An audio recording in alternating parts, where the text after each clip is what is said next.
그래서 지금 이 친구 같은 경우는 젊은 친구인데, 아, 이게 자꾸 이 마우스가 그냥 이렇게 왔다 제가 갔다. 이거 지금 아, 그래? 네, 아, 선생님 하시는 거구나. 조금 조정하고 있습니다. 예, 미안합니다. 예. 여기서 보면 이 친구는 요거 한 그릇 다 먹고 이제 요걸 먹을 차례입니다. 이 친구는 두 그릇입니다. 또 이 친구도 요거 다 먹고 요거 새 거잖아요. 네. 요거 먹을 거 자기 겁니다.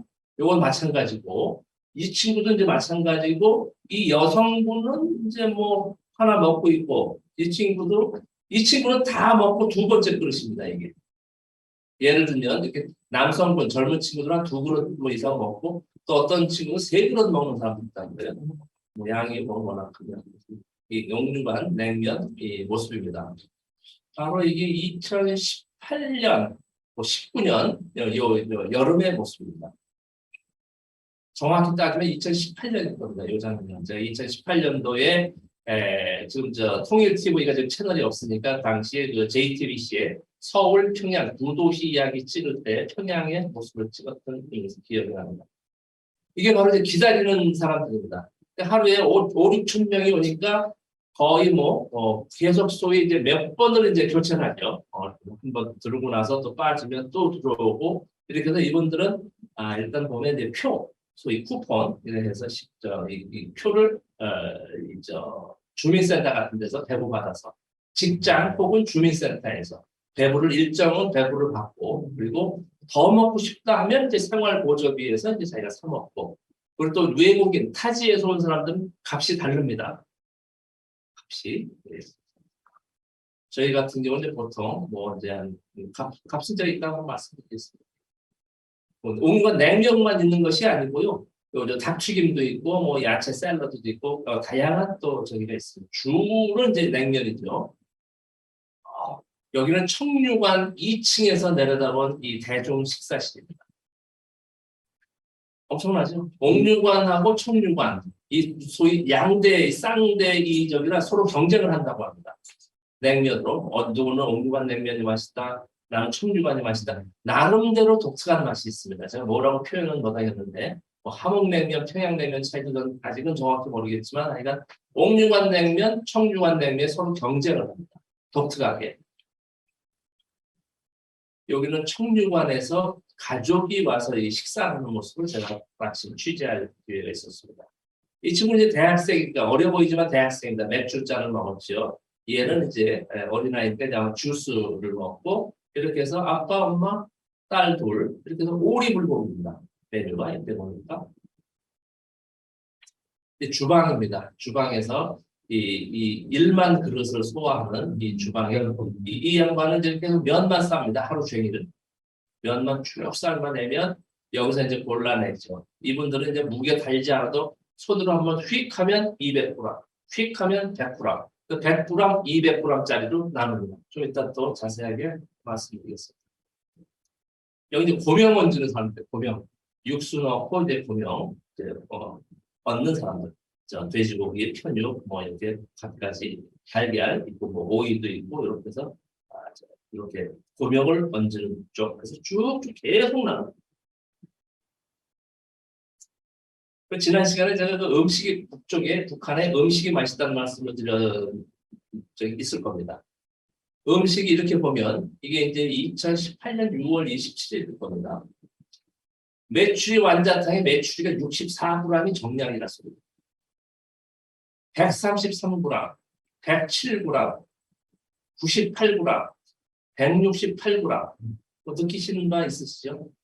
보면 보통 우리는 100g이면 100g이지 98g 이렇게까지는 안 하거든요. 65면 65지 64. 130, 우리는 보통 5나 10단위에서 이제 자르지 않습니까? 133, 105도 아니고 107, 170도 아니고 168.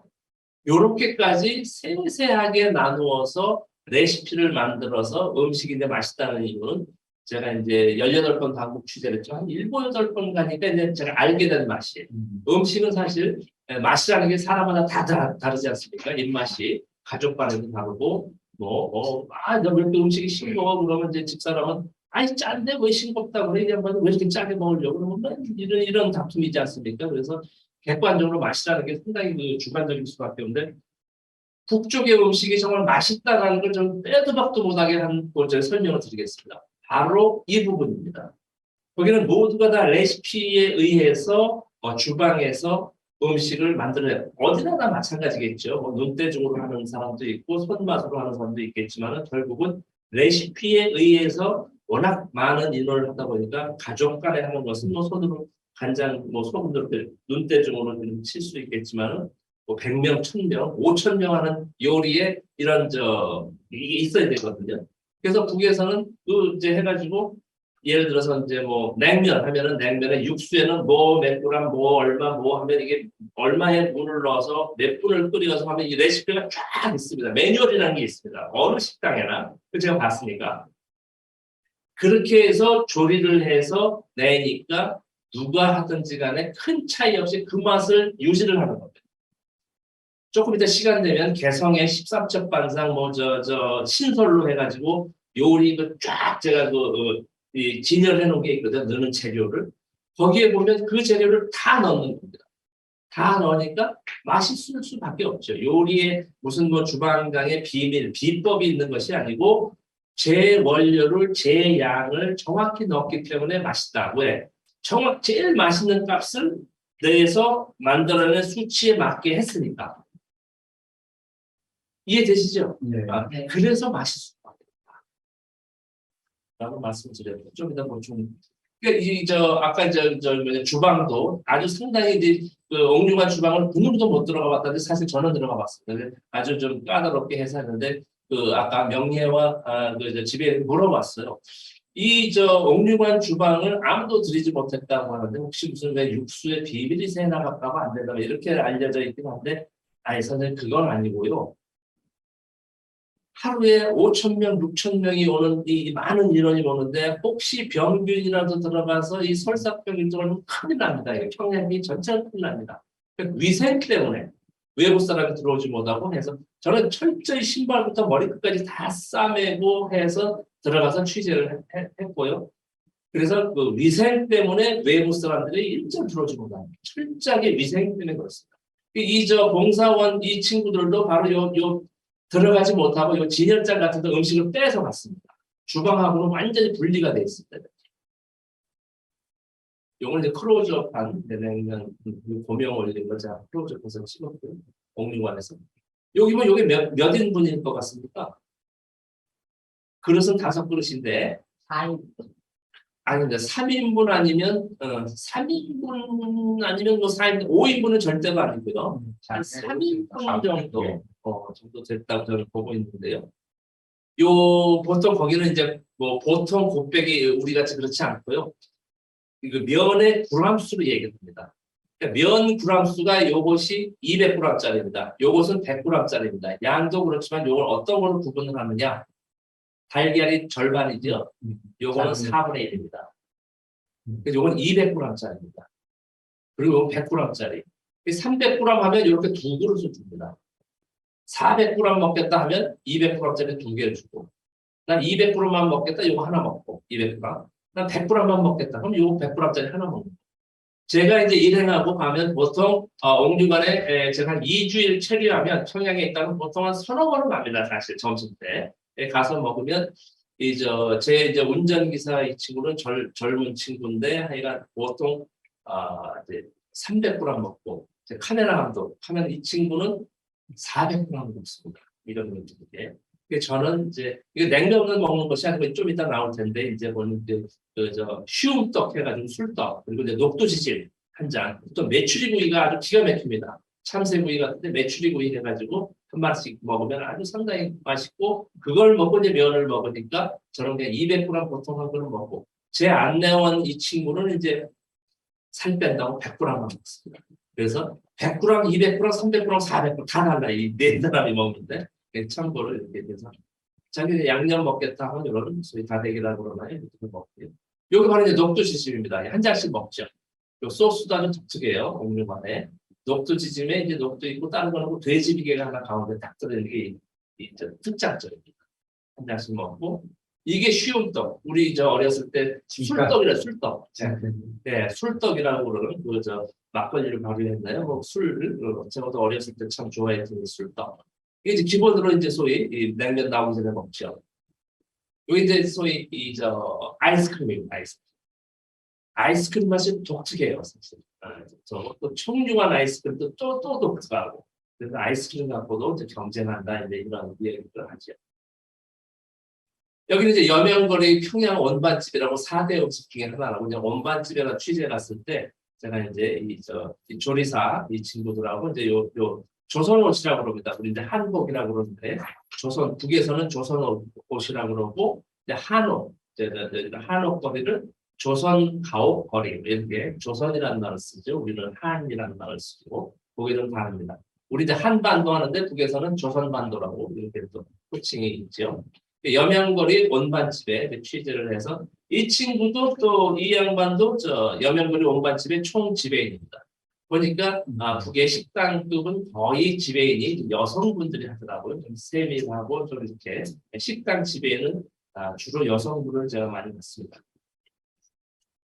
여명거리 온반집의 이 주방 모습입니다. 이 철저히 코로나 이전입니다. 물론 다 이렇게 철저하게 모자 쓰고 제가 뭐 취재 갓돼서가 아니라 항상 이렇게 위생 관리를 철저히 한다고 들었고요.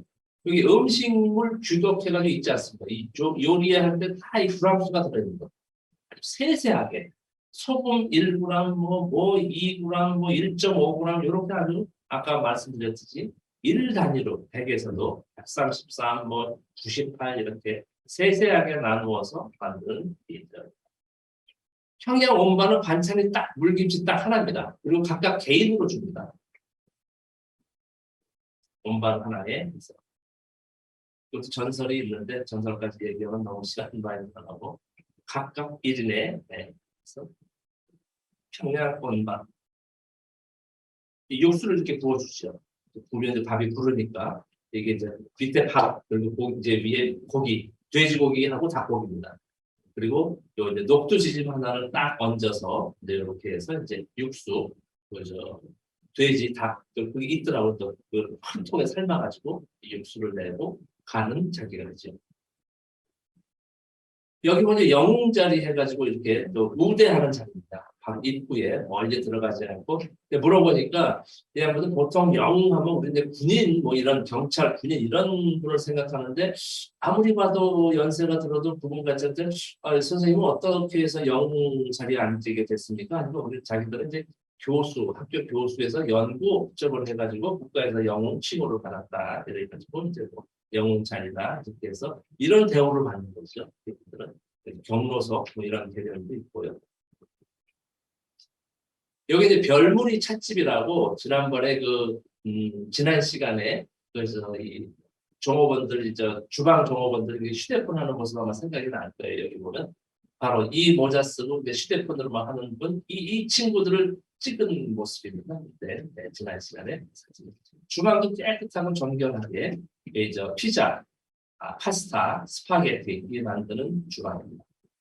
이게 수제 햄버거입니다. 수제 햄버거. 저는 상당히 맛있게 먹었는데 이 다진 소고기에 뭐 햄버거, 뭐 양상추, 뭐 오이, 뭐 해서 케첩 뿌리고 이제 해서 먹죠. 수제 햄버거.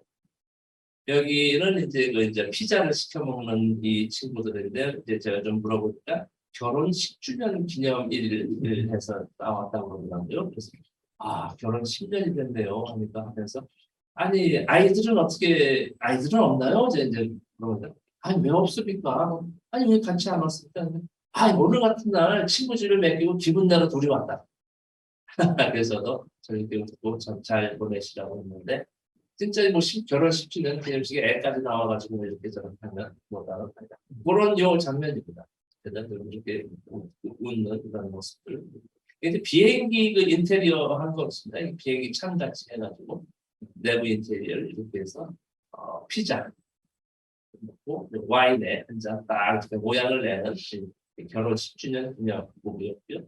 외국 대사관에 근무한다고 그래요. 중동 쪽에 대사관에 근무해서 콜라인데 이제 북쪽의 콜라가 코코아 향 탄산 단물 이제 콜라다.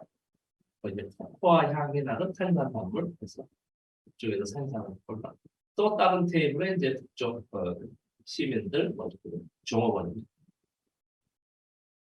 여기서 이제 배달까지 하진 않고요. 이제 전화 주문하면 소위 포장 가져갑니다. 본인이 집에 가서 먹으려고. 그래서 이 가는 사람 좀 이 받아가는 사람 취재 좀 하자. 굳이 자기는 사진 찍지 않기 싫다고 그래가지고 이 종업원들이 이제 가기 전에 전해주기 전에 이 종업원들 한번 찍은 모습입니다.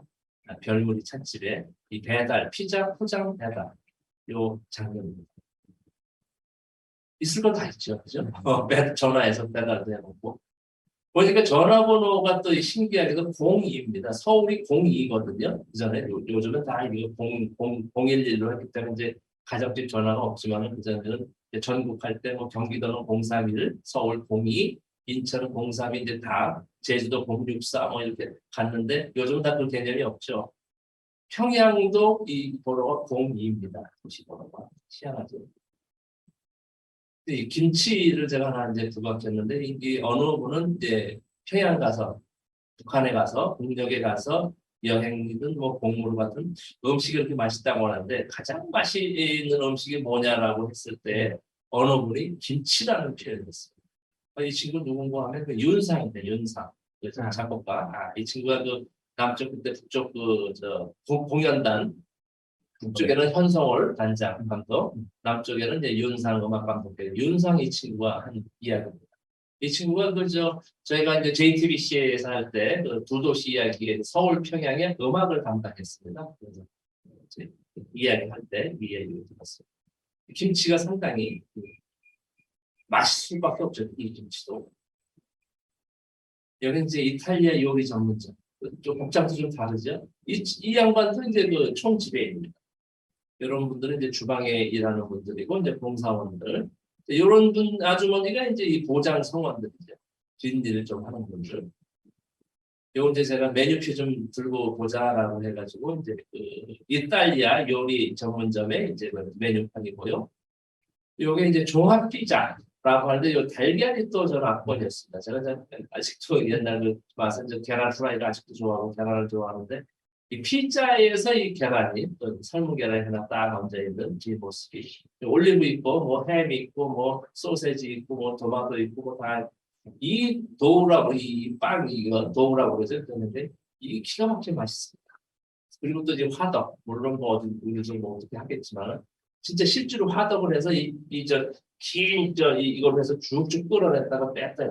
옛날 어렸을 때 빵 공장에서 본 모습 맛있다라는 말씀 다시 한번 드리고요.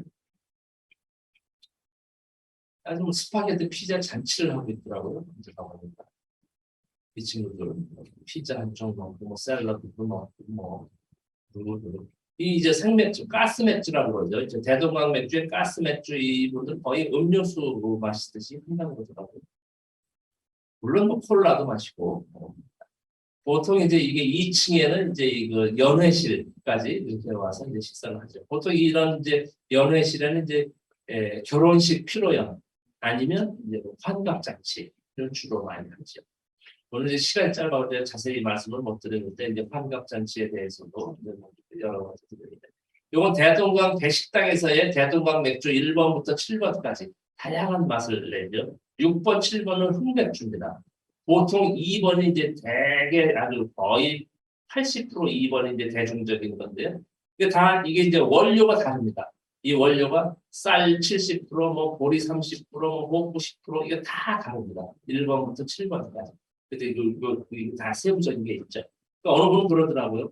월화수목금토일 그냥 요일마다 달리 다 맥주 마실 수 있다고. 그럴 수 있습니다. 충분히 다른 맛으로. 여기는 이제 경흥 맥주집이라고 이제 부 단위에 이제 한 1,000명 들어가는 곳입니다. 동시에 1,000명을 수용할 수 있는 경흥 맥주집이라고 하는 곳인데요. 이제 1번부터 쭉 이 번호대로 띄보세요. 4번이 주얼 보리 30%, 흰쌀 70%, 3번이 보리 뭐 50%, 뭐 2% 지금 있죠. 이게 저쪽 기록에는 있는데 이게 다 다릅니다. 맛과 이 색깔, 여기다 흑맥주 조금 보이네요. 다 다르죠. 맥주 맛이. 여기에 보면 이제 직장 단위로 아까 이제 1,000명이 이제 한다고 했죠. 그래서 이게 보통 4시 반 하루 종일 여는 게 아니고요. 4시 반부터 7시 반까지. 저녁 식사는 집에 가서 해라. 그리고 의자가 없습니다. 동시에 1000명이 할 수 있는. 그래서 이거 보면 이제 직장인들이 젊은 친구고 이거 나이 드신 분만이 언뜻 봐도 직장 동료들끼리 이제 한 부서원들끼리 와서 이렇게 뭐 내일을 위하여 뭐 우리 뭐 합시다 뭐 하면서 자기들끼리 너무 왁장 떠드는 소리 아주 뭐 각 그룹별로 정신이 없었습니다. 구 단위에 이렇게 있고 여기도 이제 뭐 이 여성분도 같은 부서원이겠죠. 이렇게 뭐 한잔 합시다. 이제 뭐 퇴근하면서 이제 한쪽 하고 간다 뭐 이런 이야기를 하면서 이제 이런 경흥 맥주집, 뭐 대동강 맥주집 뭐 이렇게 해가지고 등등 구 단위에 1000명이 들어갈 수 있는 맥주집이 있고 또 동 단위에는 또 한 50에서 뭐 한 6, 70명 들어갈 또 동 단위 구역별로 이렇게 있어서 이제 바글바글 됩니다. 한잔하고 이제 가는 거죠. 이렇게 서로 이제 이야기도 하고 뭐 퇴근길에 한잔하고 갑니다. 뭐 이런 표현을 들었어요. 그리고 저녁은 집에 가서 먹는다. 의자가 없다. 모든 음식점이 아니고 요 맥주집. 대동강 맥주집. 가스 맥주라고 그러죠. 생맥주. 사실은 어느 분은 이 가스 맥주가 제일 맛있다고 그러더라고요. 오래됐잖아요. 정말 살아있는 말 그대로. 이거 보세요. 군데군데 모습을 제가 찍은 겁니다. 13번 그룹, 14번 지역. 야, 저 경북 맥주 뭐 14번 코너로 오라. 뭐 하면 이제 이리로 오는 거죠. 여기서 만나서 이제 한잔하고 가는 거죠. 요거 이제 간이 안주거리. 안주거리는 이제 뭐 땅콩, 뭐 무슨 뭐 저 새우 말린 거, 뭐 요 안에 이제 빵도 있고 좀 헛헛한 사람들은 이제 빵도 사 먹는 거죠. 이런 것들은 이제 자기도 이렇게 사 먹고 이런 맥주는 이제 회사에서 이제 쿠폰 이렇게 나온다고 합니다. 이분들도 이러다가 집에 들어가서 더 맥주가 생각날 때 생활 보조비 받은 걸 가지고 대동 가게에서 대동을 한두 병 싸들고 가서 집에 가서 먹는 거예요. 평양 소주를 사갖고 먹든지. 그때 필요한 게 생활 보조비라고 그러죠. 월급이라는 표현을 안 씁니다. 우리 자본주의하고 완전히 다른 거죠. 네, 이제 고려에 이제 개성으로 넘어갑니다. 개성, 고려도 없이 개성 넘어오죠. 개성에서도 이제 음식 관련도 있을 거고요.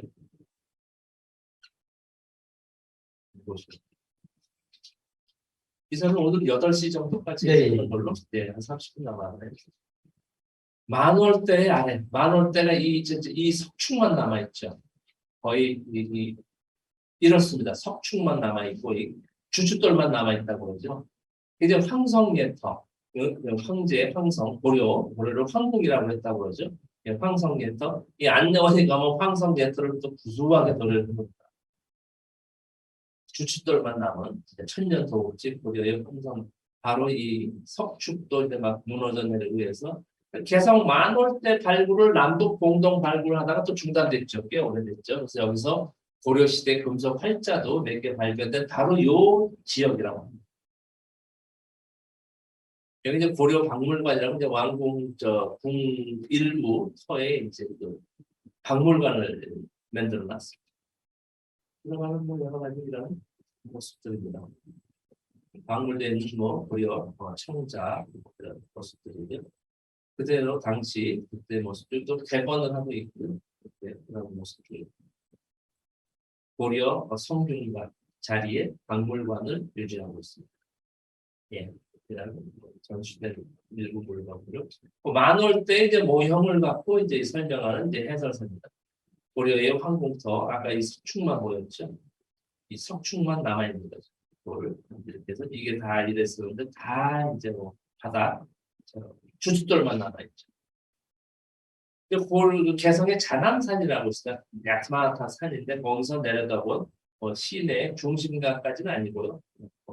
한가합니다. 개성은. 이 오른쪽에 이 조선 가옥이라고 그러죠. 이 청기화된 통일관 식당입니다. 옥류관, 청류관 하듯이 통일관으로 이름 지어져 있죠. 여기가 이제 명물인 또 개성 13척 관상입니다. 각각 좀 이따 보실 수 있을 거예요. 이런 이제 살림집에 이제 뭐 이런 표어들이죠. 자력 자강의 미력, 과학 기술의 미력. 이게 이제 그 어마무시한 구호에서 이제 바뀐 거죠. 뭐 핵무력의 완성, 철천지 원수, 미제를 무찌르자, 뭐 이런 그런 아주 전투적인 이 구호에서 바뀌었습니다. 과학으로 비약하고 교육으로 미래를 담보하자. 뭐 이런 자력, 갱생, 이민 위천, 일심 단결 뭐 이러한 그 내부적인 이런 것으로 평양이 개성의 깨끗한 시가지, 개성의 어느 한 아파트 살림집의 모습. 여기서 유심히 보실 것이 잘 보이실지 모르겠는데 이 베란다에 있는 화분입니다. 화분. 거의 북쪽에 시골이든 도시든 보면 이 베란다에 화초를 키웁니다. 아니 이거 국가에서 키우라고 합니까? 그러니까 아이고 국가에서 그런 것까지 뭐 저기를 합니까? 그러니까 이 화초를 좋아하는 우리 민족, 한민족이 화초를 좋아하는 거. 아주 유심히 이 아파트 베란다에 꼭 화초들이 있어요. 개인 주택에도 저 강원도 그 안변군 춘삼리라고 가서 개인 주택에 갔는데도 저 창가에 이렇게 또 화초들을 키우더라고요. 그래서 우리 한민족, 조선민족 화초를 사랑하는 이것도 도로 가에 꽃이 쫙 이렇게 되어 있는 모습들이고요. 자전거를 주로 많이 다니죠. 이게 모든 힘을 당 7차 대회 결정 마친 이런 구호가 이제 사회주의 우리 체제가 다른 대표적인 구호들이죠. 사진만 있습니다. 남대문, 개성에도 남대문이 있습니다. 남대문, 뭐 아파트 살림집, 일로 가면 고속도로, 뭐 장fun이라든지 해주는 많이 아시죠? 해주가 여기서 70km, 하여튼 뭐 정확히 이제 거리는 89km 딱 이렇게 하죠. 이게 자남산에서 본 조선 가옥거리입니다. 여기는 이 한국 전쟁, 조선 조국 해방 전쟁으로 북에서는 우리는 6.25 동란이라고 그러고 한국 전쟁 이게 이제 저기에 따라 다른데 이 한국 전쟁 코리안 워 때에 그대로 조선 시대 이 한옥집이 그대로 남아 있다고 하는 사라져 있습니다. 살려져 있습니다. 이게 보면 여기는 조국 해방 전쟁, 6.25 전쟁의 북에서는 거의가 다 잿더미가 됐다고 그러죠. 이 평양 같은 경우가 그때 당시 인구가 40만이었다고 합니다. 인구 40만이었는데 미군의 B-29 폭탄, 총알이 아니고 폭탄이 40만 발이 떨어졌어요. 폭탄이. 거의 잿더미. 그러니까 전봇대만 남았다고요. 전봇대. 전봇대는 이게 수직으로 서 있으니까 정말 진空으로 맞지 않으면 자빠지지 않잖아요. 전봇대만 남아있다. 모든 것이 다 잿더미가 돼요. 미군들이 갈 때 비행기에서 보고 야 여기는 100년이 가도 다시 복구하지 못할 것이라고 했는데 67, 거의 20년 만에 그냥 완전히 새 도시를, 신도시를 만드는 거지. 계획도시로. 그러니까 잿더미니까 완전 계획도시로 된 것이 평양입니다. 도시에 숲이 있는 것이 아니라 숲속에 도시가 있습니다. 제가 한 말이 아닙니다. 유럽의 어느 전문가가 한 말. 도시에 숲이 있는 것이 아니고 숲속에 도시가 있는 곳이 평양이다. 이게 계획이니까 철저하게 이제 다 계획이고 난개발이 아니고 여기는 정부 청사, 여기는 살림집, 여기는 뭐 학교. 더 이상 할 수가 없습니다. 하고 싶어. 계획도시다. 2차 대전 이후에 유일하게 계획된 도시로 평양이 꼽히고 건축 전문가들도 아주 가서 정말 보고 싶은 곳 중에 하나가 평양이다 이 얘기를 들었습니다. 여기 조선가옥거리가 이제 그대로 살아남은 이유가 바로 이제 7월 27일 다음 주네요. 종전선언 이제 1953년도 69주년이 됩니다. 올해가. 내년이 이제 2023년도가 종전이 아니죠. 종전을 해야 되는데 휴전선언 한 지가 이제 70년이 됩니다. 내년이. 바로 7월 27일 이제 며칠 안 남았는데 오늘이 25일인가요? 내일. 내일 26일이네요. 아이고 내일이 이제 바로 69주년입니다. 69주년. 정전회담을 하려고 이 정전회담장이 여기서 한 1km 더 들어간다고 합니다. 그래서 그 미군들의 정전회담하는 이 차량 이동로였기 때문에 여기는 폭격을 안 했다. 유일하게 이것만. 그리고 여기 또 살아남은 게 수창궁이라는 거예요. 수창궁. 많이 들어보시지 않았습니까? 고려 말에 태조 이성계가 즉위식한 곳이 바로 이 수창궁입니다. 여기라고 합니다. 물론 이제 개건을 다시 했죠. 뭐 그대로 1392년도고요. 태조 이성계가 즉위한 해가 그 해년도권 아니고 이제 다시 개건은 수창공터의 수창공이라고. 수창공. 왕공터입니다. 고려의 왕공의 이제 원팀 자리. 지금 여기 뭐로 쓸까요? 무엇으로? 근데 우리 보통 보면 이제 여기 뭐 개성시청 아니면 뭐 개성 군, 당, 인민위원회 뭐 이렇게 생각을 박물관 뭐 이렇게 생각을 하실 텐데 거기까지는 아니고요. 북에서는 어린이를 왕 대접합니다. 왕. 어린이가 왕이다. 평양에 평양 소년궁전이 있고 만경대 소년궁전이 있고 개성 소년궁전입니다. 어린이 회관입니다. 그러니까 이런 중요한 위치에 중요한 건물을 어린이한테 배정을 합니다. 좀 다르죠. 네.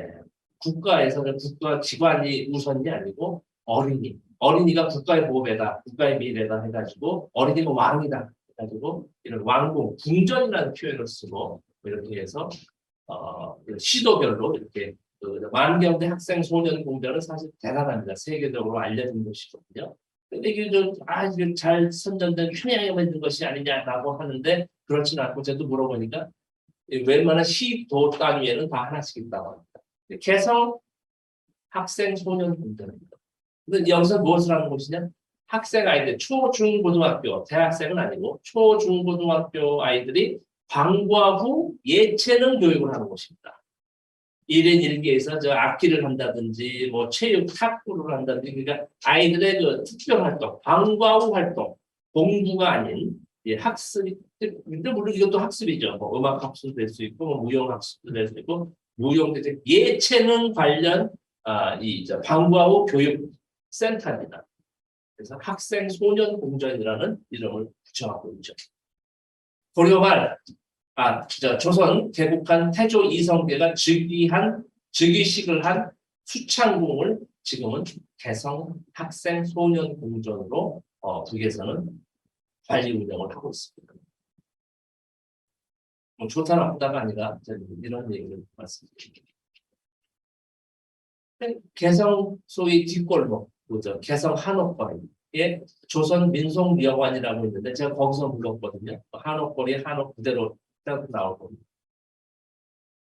개성은 이제 그 개성 안내원 말에 따르면 개성 인구가 한 30만 된다고 합니다. 개성은 뭐 손바닥만 해가지고요. 자동차 뭐 탈 것도 없이 자전거가 30만 대라고. 거의 에어른 빼놓고 그러니까 뭐 소위 초등학교만 다니면 자전거 타고 진짜 표현이 좀 그렇지만 꼬부랑 할머니 아닌 나오면 아이 자전거로 이동을 합니다. 그래서 어느 성인 2대도 있고 하니까 인구 30만에 자전거가 30만 대라고 표현했었습니다. 개성에 자전거. 이거 보세요. 저 골목 조선 가옥거리에 이제 조그만 길입니다. 자전거를 계속 다니죠. 이렇게. 또 자전거 있죠. 앞에 이제 매대입니다. 이게 이제 청소 쓰레기통입니다. 쓰레기통. 개성 15회 깔끔합니다. 깨끗합니다. 보도구름이 좀 낡았을 있을지언정 지저분하지는 않습니다. 이거 보세요. 그죠? 깨끗한 거리. 그 숙소 앞에 나와서 이동하는 개성 시민들의 조선 가옥거리의 거리입니다.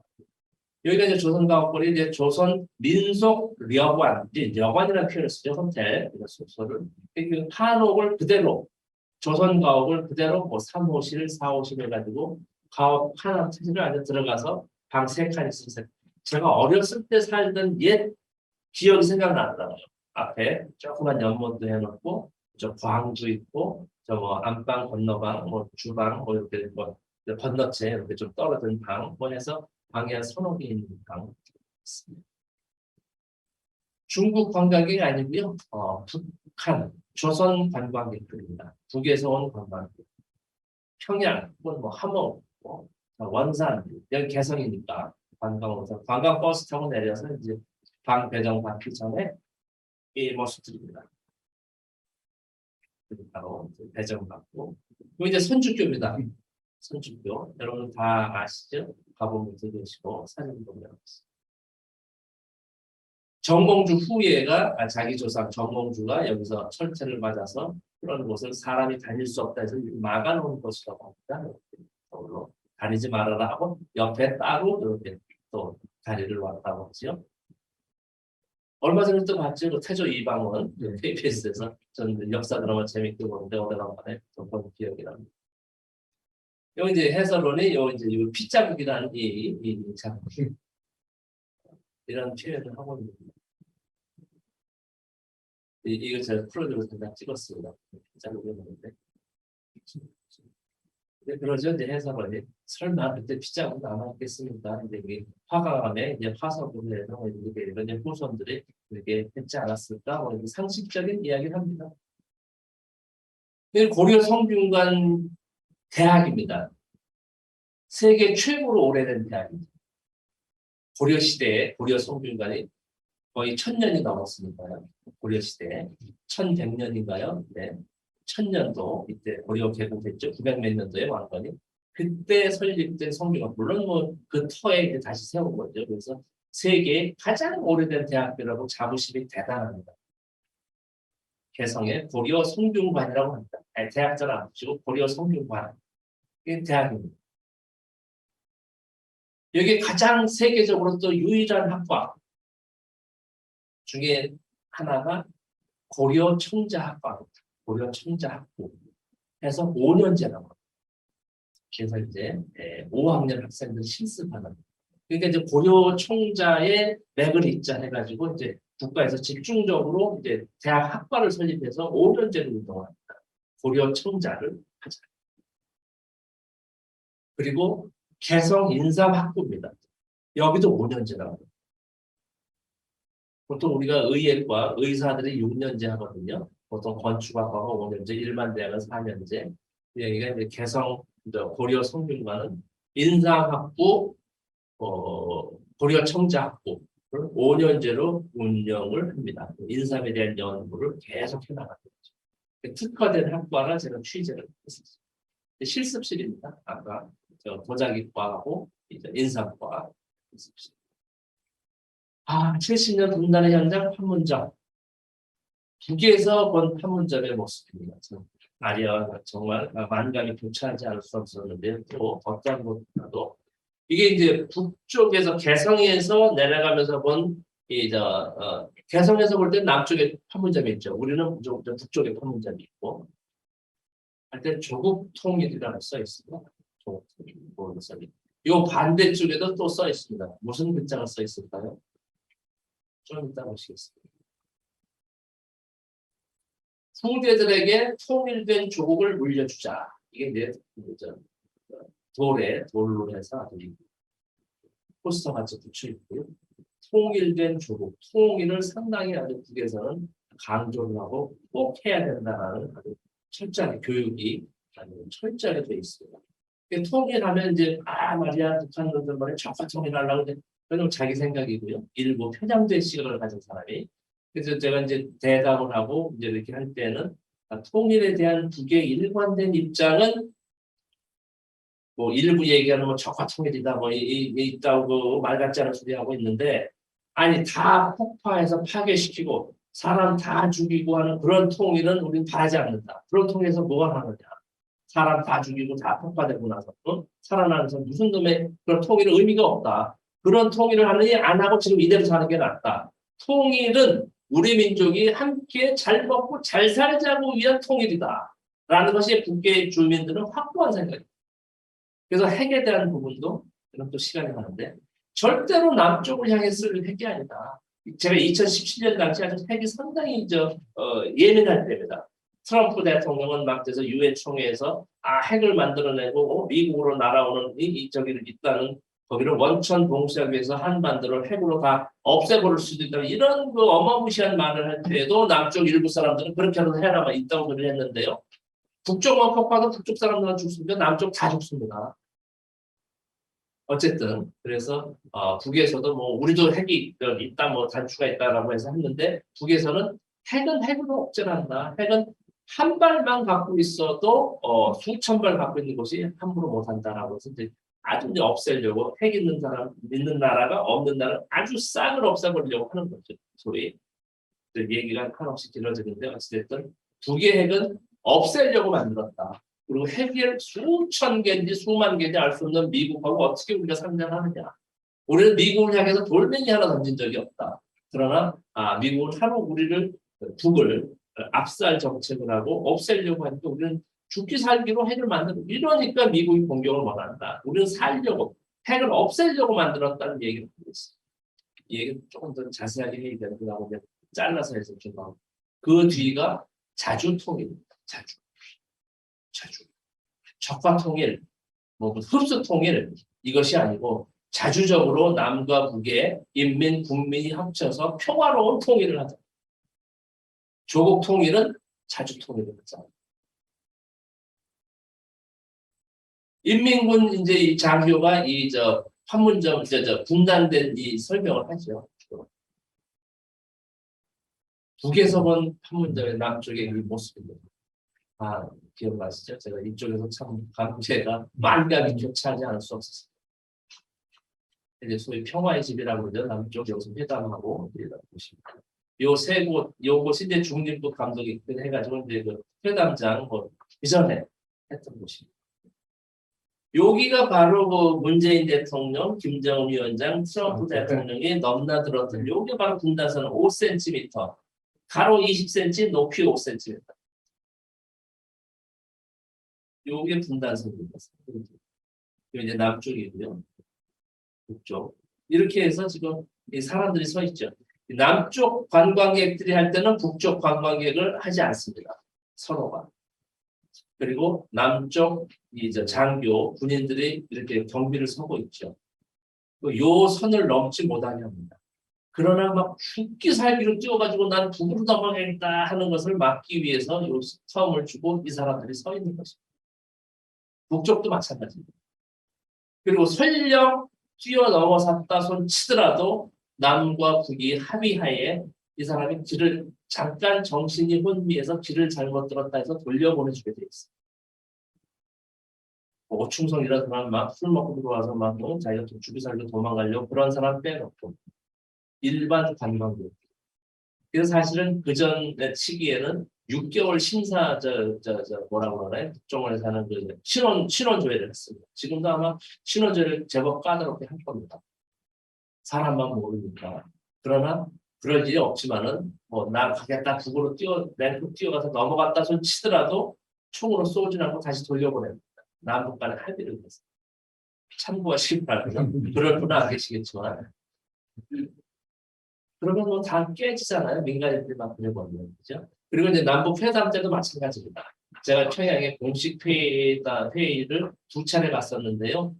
진짜 막 땀만 먹고 막 기자 중에 어디 수행원 중에 장차관 그럴 일은 없겠지만 기자나 이렇게 중에 가서 난 정말 북한 망명하겠다라고 해도 그러면 회담 자체가 다 깨지지 않습니까? 그래서 남북이 혹시라도 만에 하나라도 그런 사람이 했을 때는 잠시 정신이 혼미해서 길을 잃었다. 길을 되찾아준다 해서 보내게 되어 있습니다. 상대방 서로 마찬가지. 상식적으로 이해가 가는 일이죠. 그렇게 된다고 모든 게 다 깨지지 않습니까?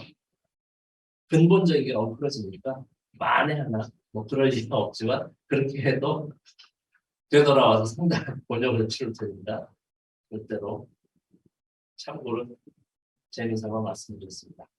정전협정 조의대 바로 1953년 7월 27일 이 현장입니다. 미국 측에서는 이 회담장을 천막으로 해서 천막 내에서 하자고 그렇게 고집을 했는데 김일성 당시 인민군 총사령관이 역사적인 이곳이다 해서 남아야 된다. 일주일 만에 이것을 건설했다. 물론 이제 또 유지 보수를 했겠죠.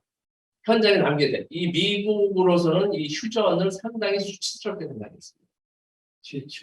최초의 사실 패전으로 생각하고 이 북에서는 조국 해방 전쟁 승리의 날로 기념일입니다. 사실은 7월 27일에 북에서는. 그러나 우리는 이제 정전 선언들로 되어 있죠. 남과 북 이제 변해. 미국으로서 그리고 2차 대전 때 미국과 일본이 어디서 항복 회담하신지는 아시죠? 미조령 선상에서 했습니다. 그런데 배려를 한 겁니다. 예를 들어서 일본 땅 어디서 한다고 하면 항복에 배는 없어졌지 않습니까? 그죠? 협조 교환하고 이건 이제 상호 간에 그런 게 있는 것 같아서 이제 한국 전쟁 때에도 미 측에서는 휴전 협정을 항복을 하였지만 휴전협정도 수치스럽다 해가지고 천박에서 해서 없애려고 했는데 이렇게 정전협정 조인장을 길이길이 기념해야 된다 해서 이렇게 만들어냈다고 합니다. 정전 단판 회의장이라는 것도 있습니다. 계속 이제 회의를 했겠죠. 중국 사람은 관광지 아주 기념 현장이 됐어요. 바로 이곳입니다. 많이 본 곳이죠, 여러분들. 네. 이 회담장. 여기서 이제 아까 그 조선인민군 대조화가 이제 그 해설을 하죠. 1957년, 53년 7월 27일 오전 10시 뭐 이렇게 해서 양국 간에 그래서 뭐 3분 만에 끝났다고 그래서 서로 사인을 하면서 이 당시 때 이 조인서라고 합니다. 텍스트가 오는데 여기 이렇게 이제 아까 그 해설한 조선인민군 기념사진 찍는 겁니다. 다시 둘러서 판문점 북측에 기념품 상점이 있습니다. 아주 바글바글합니다. 남쪽의 판문점에 기념품점 전혀 없습니다. 이게 또 다른 모습 중에 하나더라고요.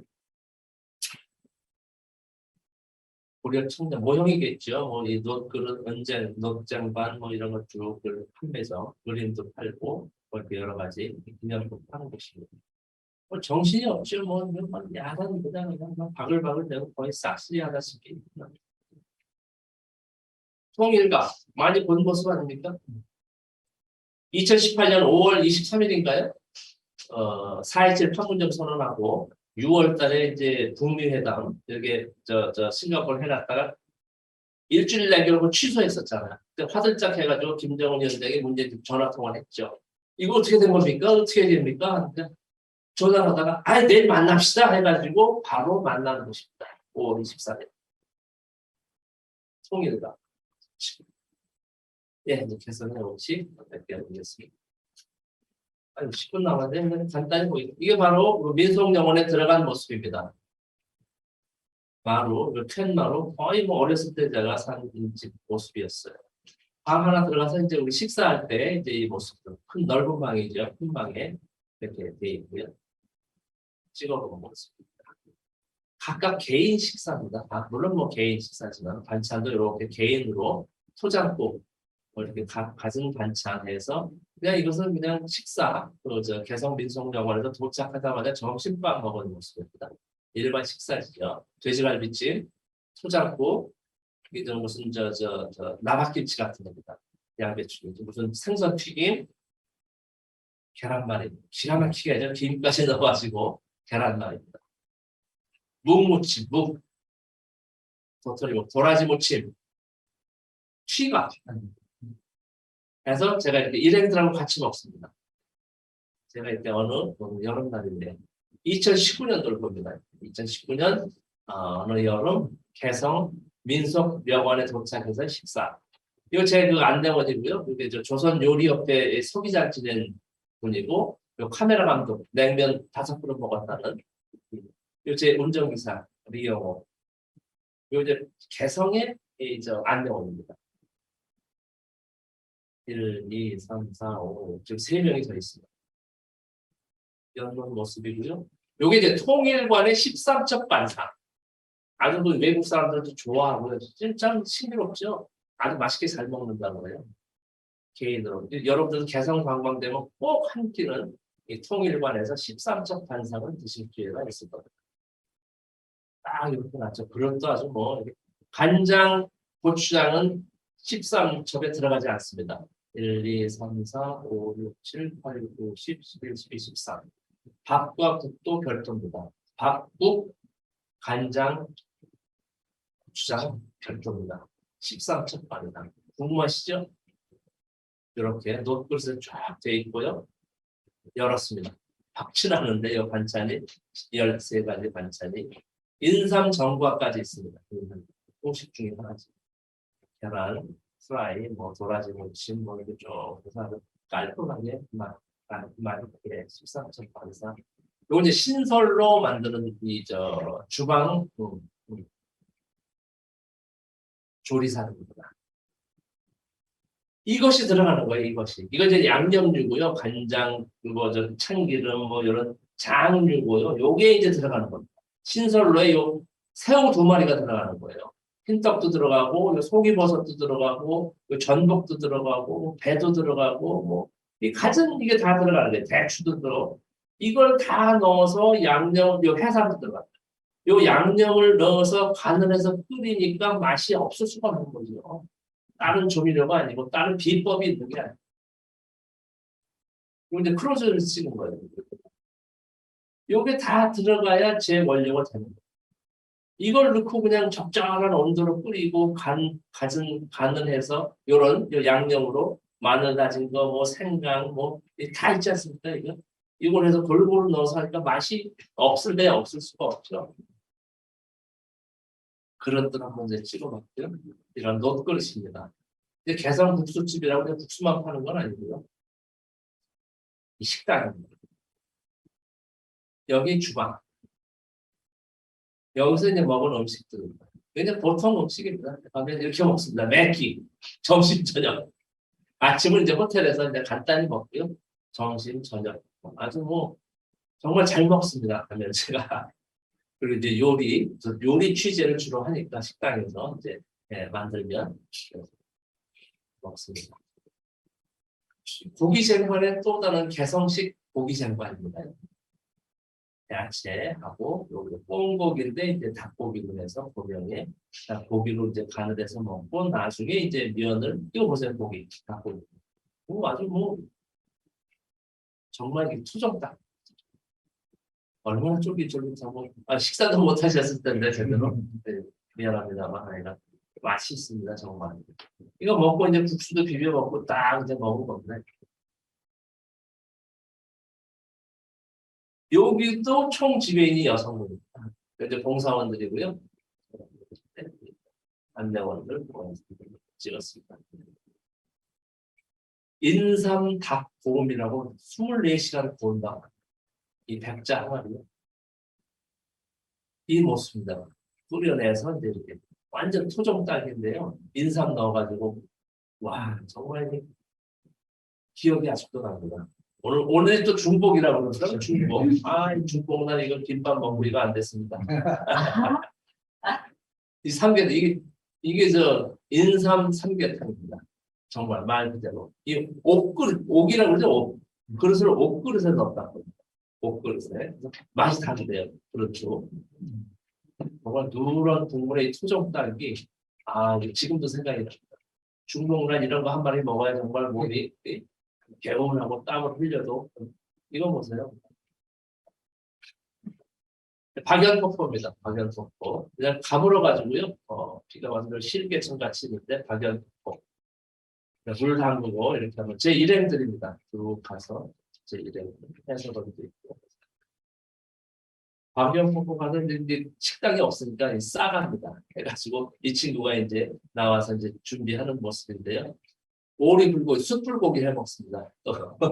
그래서 오리불고기도 딱 개인상 차려가지고 이렇게 먹기 전에 이제 준비하는 동안 이제 제 운전기사, 제 안내원, 제 카메라 기자, 운전기사 2 사진 보고 이 노래를 또 기가 막히게 불러요. 이 친구가 기타 치면서 사진 찍고 이제 돌아보고 하는 겁니다.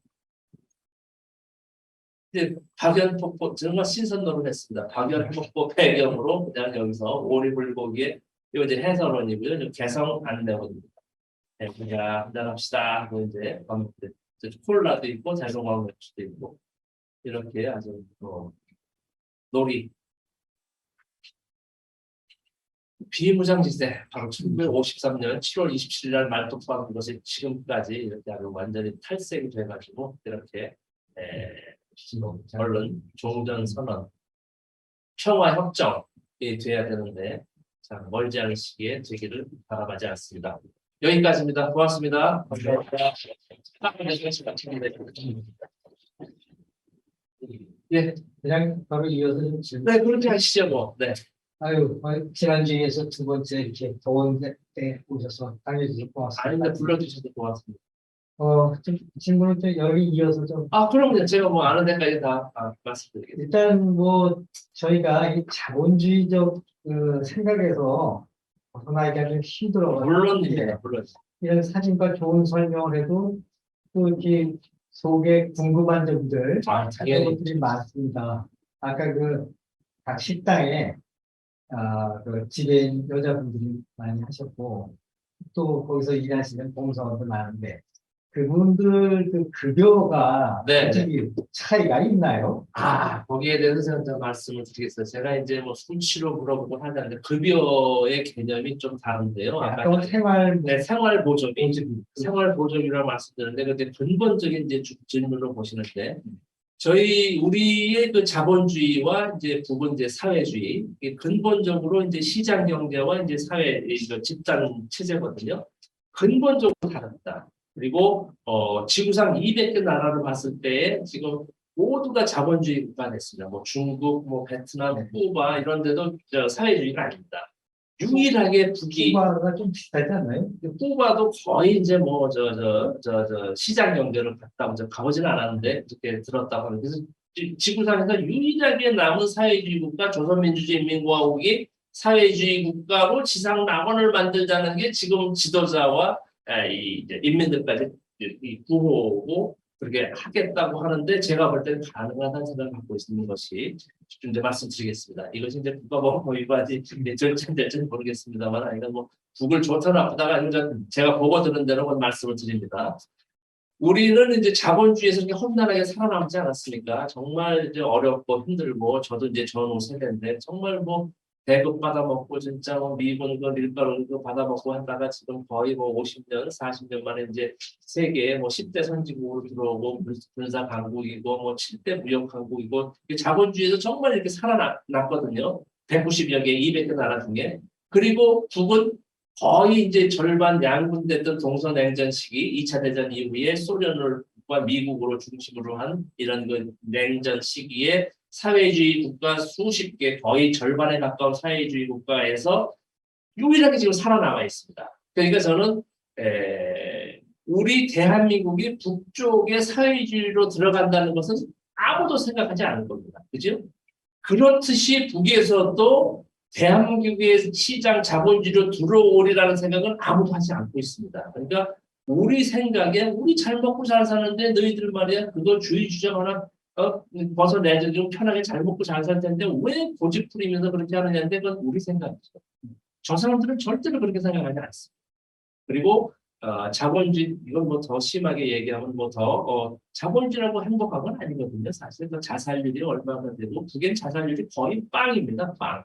어쨌든 그 얘기까지는 할 건 없고 철학적으로 가니까 일단은 겉으로 봤을 때 그러니까 이 자본주의에서 정말 어렵고 힘들게 살아남은 대한민국하고 사회주의에서 그래도 살아남고 그 한 이 사회주의 조선민주주의가 북한하고 해서 서로 어느 일방이 먹고 먹히고 싸우고 하는 적대시하는 이것이 아니고 서로 장점을 취하자. 그래서 1체제 1국가 2체제 아닙니까? 1국가 2체제 3정구론이 나오는 것이거든요. 그래서 서로의 장점을 살려야지 왜 어느 일방으로 가겠느냐. 우리가 북의 사회주의로 가는 건 아무도 생각 안 하잖아요. 또 마찬가지로 생각하면 되거든요. 그러니까 장점을 남겨서 서로가 좀 하자라는 것이 이제 일부 좀 전향적인 학자들의 이야기고요.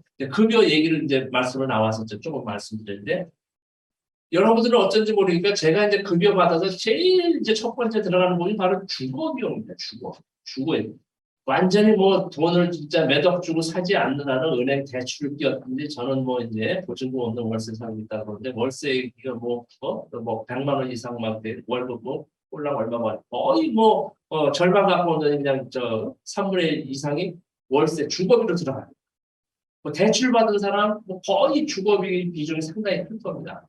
그리고 이제 교육비입니다. 교육비. 물론 초중고등학교, 뭐 요새 고등학교인데 무상고등인데 모르게 대학 교육인데 대부분 시대 교육비가 얼마나 많이 들어갑니까? 교육, 예, 그리고 사교육비 또 말할 수 없고 그 교육. 그 다음이 이제 의료비입니다. 의료. 우리는 사실은 이제 지구상에서 이제 의료보험이 제일 최고의 나라입니다. 대한민국이. 이거 정말 알고 사셔야 되는데 그럼에도 불구하고 뭐 치과라든지 뭐 해서 의료비가 이제 일부 들어갔죠. 교육비 다 끝났습니다. 이 세 가지가 거의 급여받아서 거의 모든 부분이 들어간다는 생각을 갖고 있습니다. 뭐 쌀값이니 먹는 값은 뭐 얼마 들어가지 않고 문화생활비도 뭐 얼마 들어가는 거의 이런 것이 이제 저희 3대 이 비용인데 이것이 북에서는 조선에서는 북한에서는 국가에서 다 합니다. 주거가 국가에서 보장을 합니다. 교육자 들어가서는 다 국가 부담입니다. 대학 교육 마찬가지고요. 석박사도 교육 들어가는 건 다 국가 부담입니다. 오히려 석박사 나이 먹어서 들어가고 결혼하면 생활 보조비까지 줍니다. 이게 국가 부담이에요. 의료 무상입니다. 전 국민 무상입니다. 의료의 질이 어떠냐는 건 논외로 치고. 이 세 가지가 전부 국가 부담이에요. 그러니까 들어갈 돈이 없는 겁니다. 집에서 제가 뭘 물어보니까 집에서 국가에서 배정받는다고 그래요.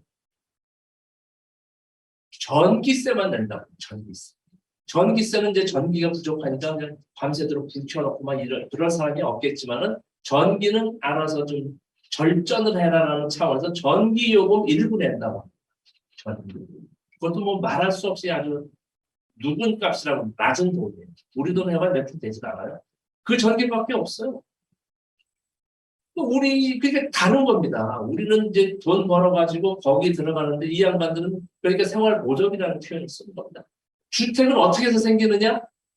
결혼을 해야만 주택을 배정받습니다. 이제 결혼 장려가 되는 것 같아요. 결혼을 하면 결혼식 하기 전에 일단은 신고를 해서 남성이고 여성이고 취업되는 합의를 해서 그 직장 부분에 신청을 한다고 합니다. 그러면 거기서 이제 배정을 해준다.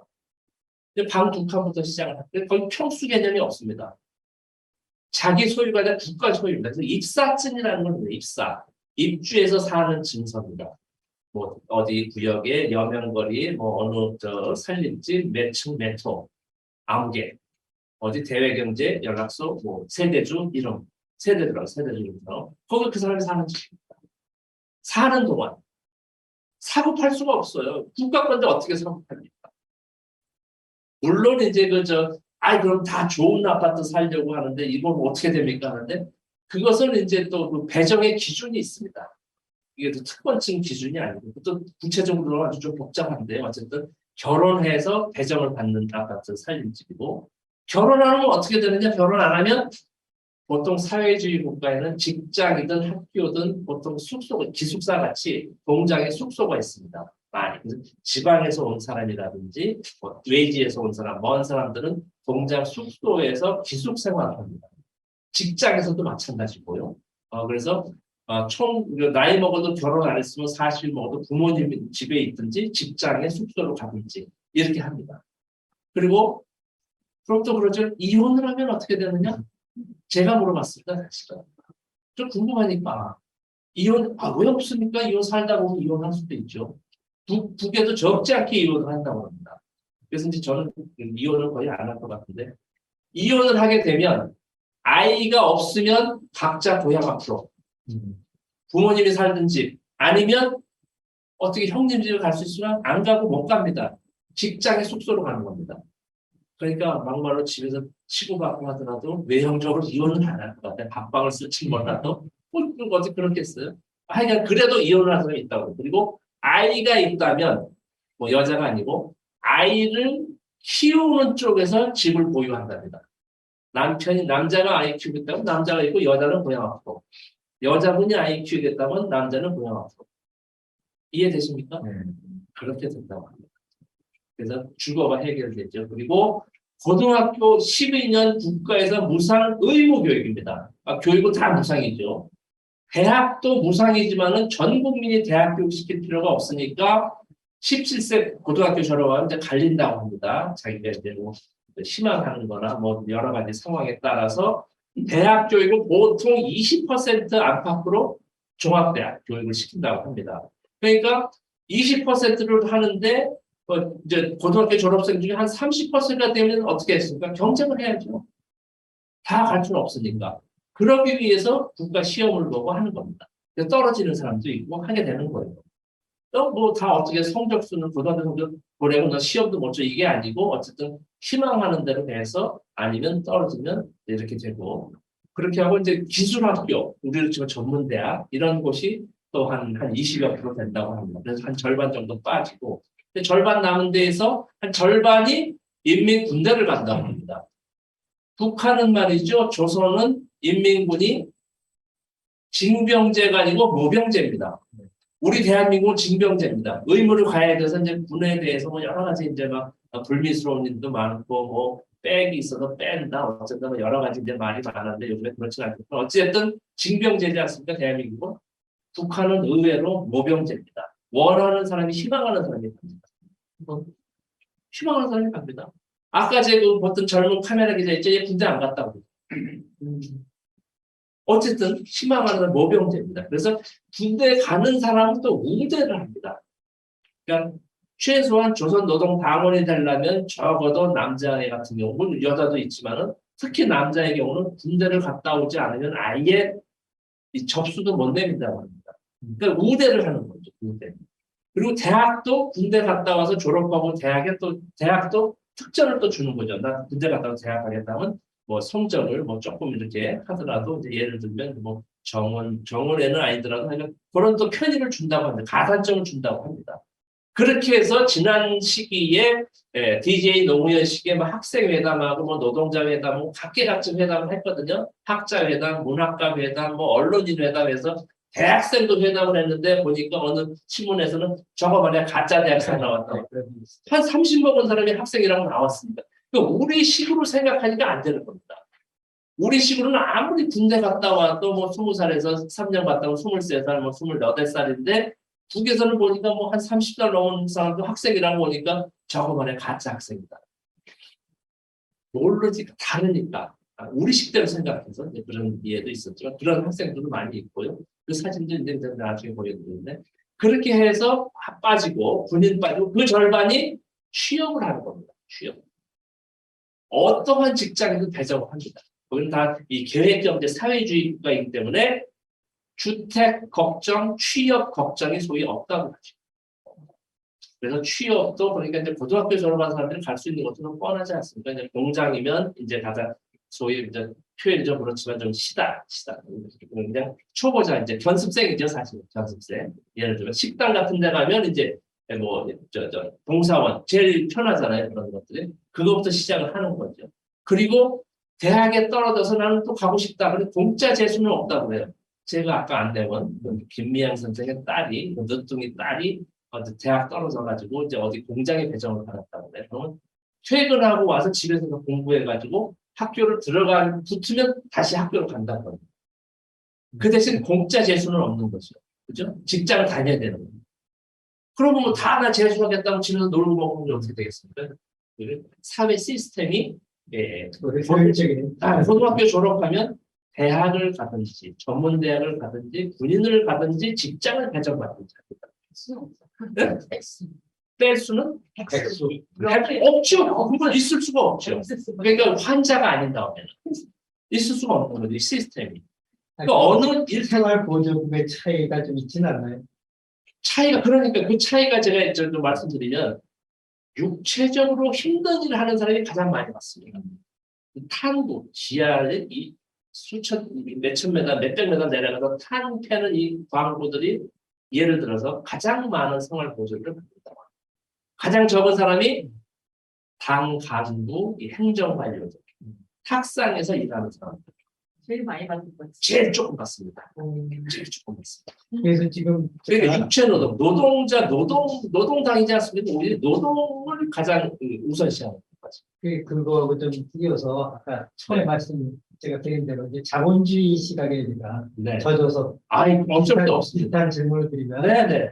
보통 이제 택시 운전사면 어느 나라든지 거의 다 개인 사업자가 대부분이지 않습니까? 근데 지난번에 사진 보여주신 게 이제 평양의 택시 기사들, 택시가 많은 기사들도 많은 거 아닙니까? 당연하죠. 당연하죠. 그분들은 그러면 그것도 당에서 만든 회사의 소속 기사인지 아니면은 또 다른 조그만 사적 기업의 택시 기사인지 아니면 진짜 개인 택시 기사인지. 네, 아주 중요하신 질문입니다. 네, 네. 그러니까 그거에 따라 뭐 장마당도 이렇게 네, 자본주의적인 어떤 네. 새로운 풍조가 들어간다는데 그런 거에 대해서 네, 설명해 네. 일단은 택시 기사부터 말씀드리겠습니다.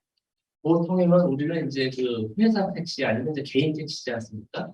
택시 기사 뭐 제 친구들도 개인 택시 사가지고 이제 뭐 프리미엄도 사가지고 이제 개인 택시 하는 친구들도 많이 있는데 아주 편한 직업이라고 저는 생각하는데 근데 나이 먹었어도 60 중반 돼도 막 일을 해야 되니까 어쨌든 개인 회사는 개인이거든요. 이제 이렇게 하는데 북에서는 주식회사, 개인 회사가 없습니다.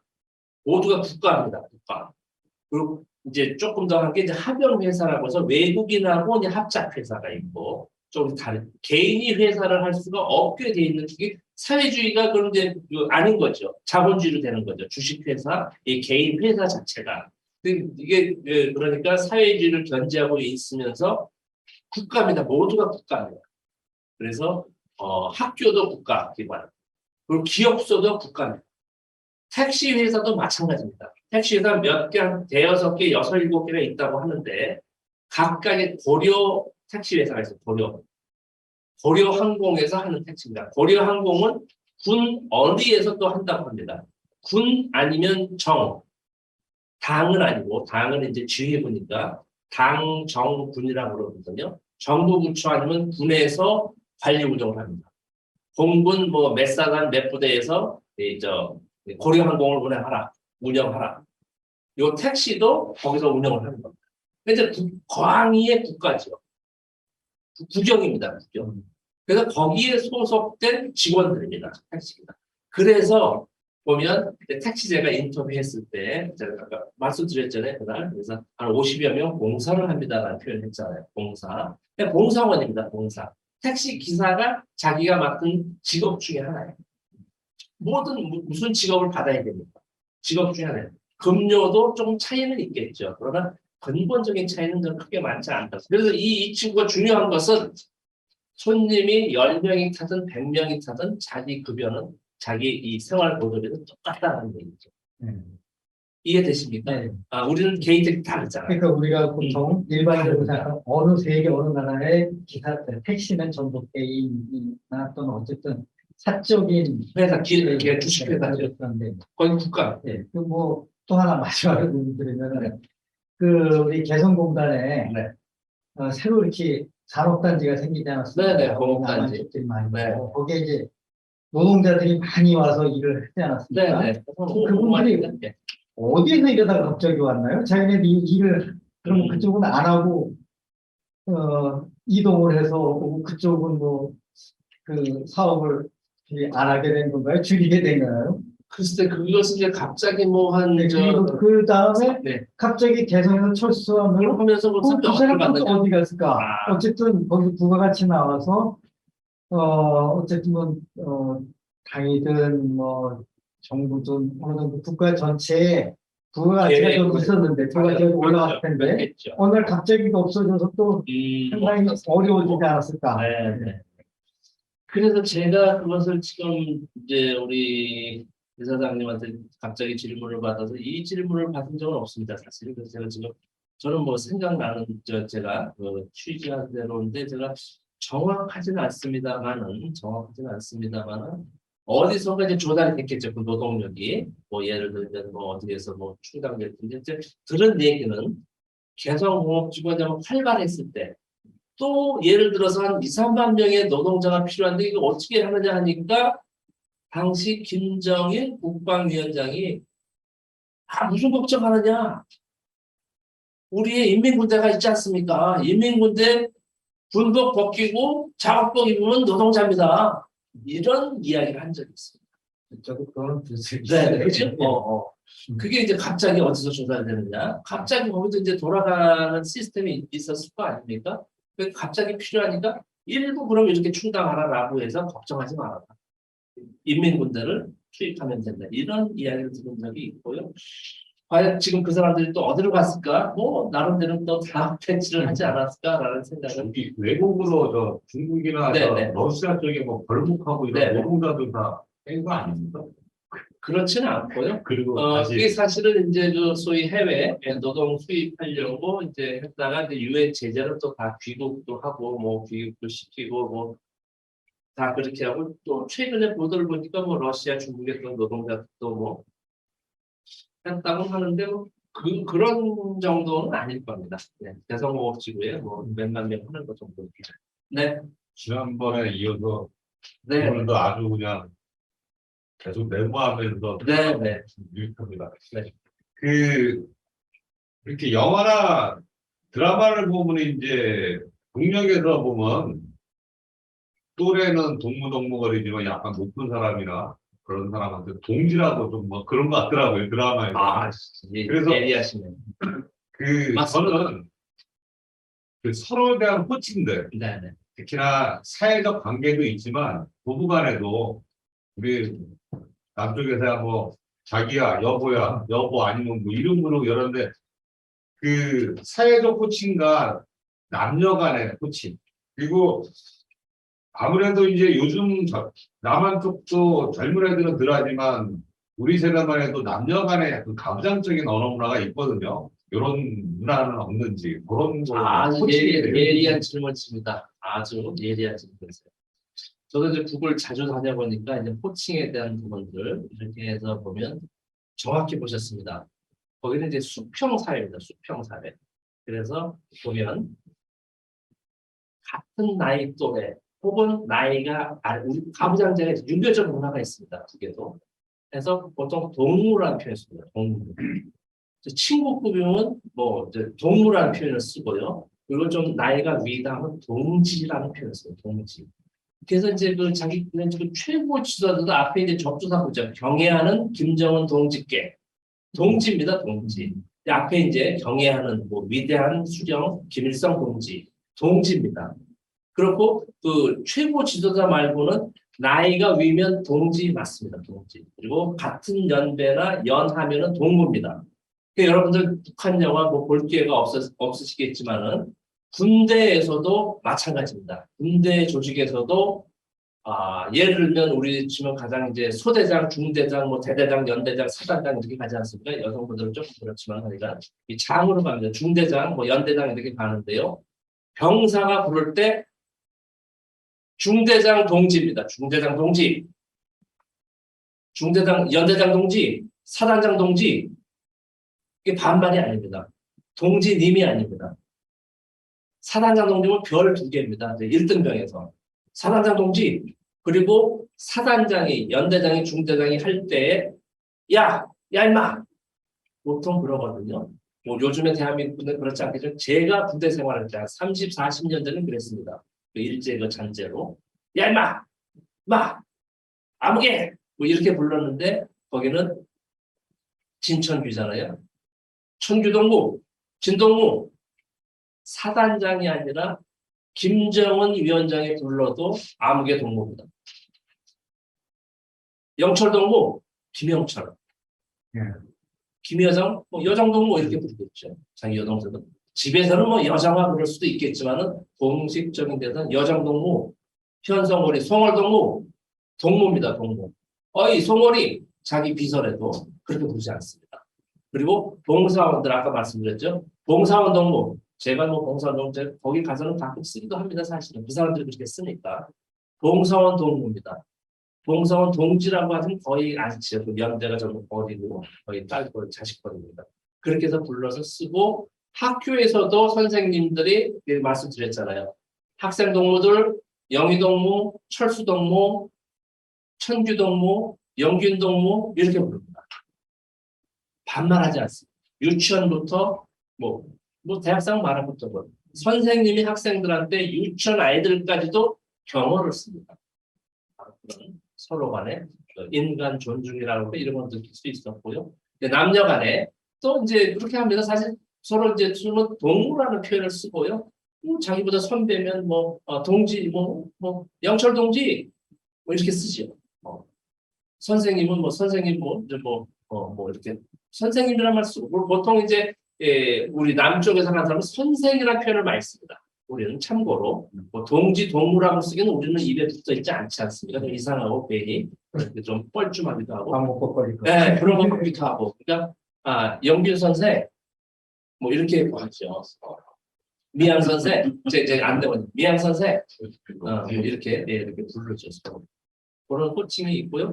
부부간에는 뭐 제가 가정생활 들어가보지 않았습니다만 뭐 여보 당신 하겠지만은 보통 보면 남편은 세대주라는 표현을 씁니다. 세대주.